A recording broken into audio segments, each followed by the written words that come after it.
My name is Sam Murphy. I know many of you know me, and I am grateful to know many of you. I'm Miss Hope's oldest son. She's talked about me and my brother a lot during her children's sermon through the years, and I feel like we've given her some pretty good material. My brother probably a little more so than me. My dad is Michael, who's usually up in the balcony with TC running sound and helping with technology. There's a story my mom tells about before she and Dad were married when she wanted them to find a church home in Charleston. She was emphatic that she wanted them to find a church where their children could be raised. Those of you who know me and Andrew and Johnny and Charlotte Downs know that we were quite literally raised in this church almost every day. It has been our second home. The degree that we were raised in this building is amusing. But as I stand here today, I am grateful that my parents made it a point to raise us in church. To have us in church every week, participating in everything, learning and growing in our faith, hearing and learning the stories of Jesus, and following the examples of all the many teachers and servants we have known in these walls. We grew up knowing God and Jesus and knowing church was important. My parents taught us that, and they showed us that by their example and by all of yours. I'm grateful my parents surrounded us with a church family who taught and led and showed us what it meant to love and serve. I couldn't ask for better examples of Christ and God's love than those I have met and known and loved in this church. Almost 25 years ago, I was baptized right up here, not far from where I'm standing today. Many of you were sitting here, maybe in the exact spots where you're sitting now. And when I was baptized, many of you said these words, the same words we still say when someone is baptized.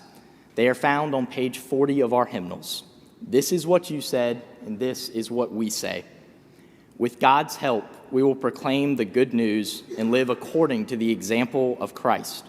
We will surround this person with a community of love and forgiveness, that he may grow in his service to others. We will pray for him, that he may be a true disciple who walks in the way that leads to life. That is what this congregation promised me on the day I was baptized, and this morning I want to thank you. I believe you have taken your vows seriously. You have proclaimed the good news to me and been examples of Christ to me in teaching Sunday school, in leading Bible school, in coaching soccer and basketball, in leading music, in greeting me on Sunday mornings, and making me feel welcome and like part of the church at every stage of my life.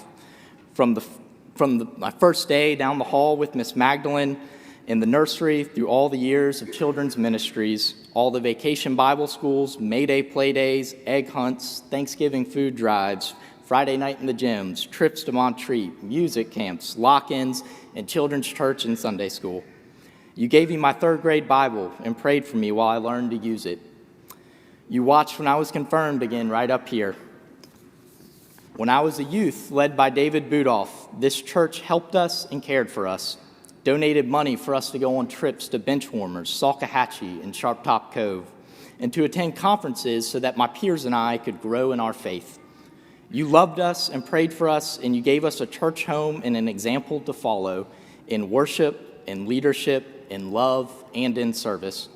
I know that it is this love and these examples that have shaped me into who I am. I've been surrounded here by a community of love and forgiveness, and I have been nurtured in my faith, for sure by my parents and family, but also by loving and caring adults in this building as I have grown up here.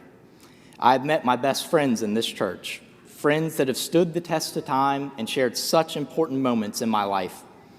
I continue to meet and know and serve alongside servant leaders here who inspire me and encourage me. As I have become an adult, this church continues to nurture me and give me opportunities to learn and serve. This church is still daily fulfilling its vows to me, and I am grateful. My mom has done a children's sermon where she used the words of a song I learned when I was first in children's choir with Miss Margaret. The song is "I Am the Church." And what it says, and this was my mom's point too, it says the church is the people. When I think of this church, I think of God and Jesus. I think of worship and our ministry and our programs. I think of all I've learned and experienced here. I think of our services, all the Christmases and Easters, the May Day play days and the Wednesday night outs. I think of the youth trips and the lock-ins and the pumpkin patch. And to be honest, I think of the games of basketball and football in the gym that I still very much so enjoy playing to this day. I think of the love of God and our love for each other. And in all those treasured thoughts and memories, I think of the people. All the people of every age and generation who have shown me God and God's love and have shown me the way to walk as a disciple, and all those who have walked with me.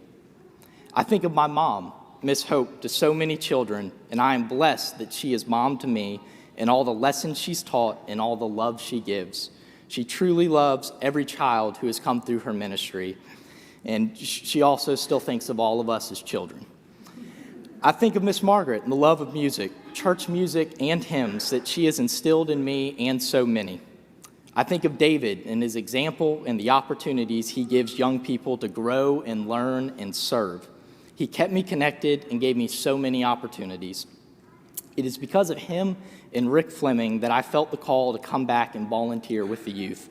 And David gave me that opportunity, first as an intern when I graduated college, and now as a youth leader getting to work alongside Rick and David, who meant so much to me when I was in youth. I know firsthand how influential and important it is to serve in this way, and I love that I am trusted to do so. I also think of Brian Moody, who I love like a father and who has also been a huge influence in my life. He once told me to use my gifts in my profession and in service, and I watched him do that here, just as I watched my dad do so. I try to follow that example, helping with youth, coaching basketball, again alongside Rick and David, who once coached me, teaching children's Sunday school, helping with soccer camp, and anything else my mom asked me to do. I'm still going to Montreat as a chaperone, and I love to make a guest appearance occasionally in the choir. I have wonderful memories of church softball, and I've loved organizing and playing basketball with the UMM on Thursday nights and helping with the UMM fish fries and playing in the golf tournaments. And most recently, I have learned so much serving on the trustees. I love being a part of the ministries at this church. I love working and playing and serving alongside all of you, and again, I am grateful to be able to do so. I have a desire and a passion to volunteer and serve in as many ways as I can because of what this church has done for me and meant to me. I know firsthand what a difference it makes in a child's life, in a youth's life, in a young adult's life, and in a family's life, to have a church home and family, and I feel called to help offer that same love and support to others. I feel called to give back to this church and these people and this God who have done so much for me. The church is the people, the community of faith that gathers together in worship and service, in love and forgiveness. We have been blessed. I have been blessed to be part of this community and church family. I'm glad you are too. And if you are looking for a way to serve or to lead or to get involved in a bigger way, I encourage you to do that. No matter what age you are, it makes a difference to others and to our church, and it makes a difference to you and your faith. I can't picture my life or myself without John Wesley, and I'm thankful every day that my parents made the decision to raise us in the church and that they stood by their commitments made to me in my baptism. I'm thankful that you all did too. I love our church, and I am grateful and thankful to God for all of you. Thank you.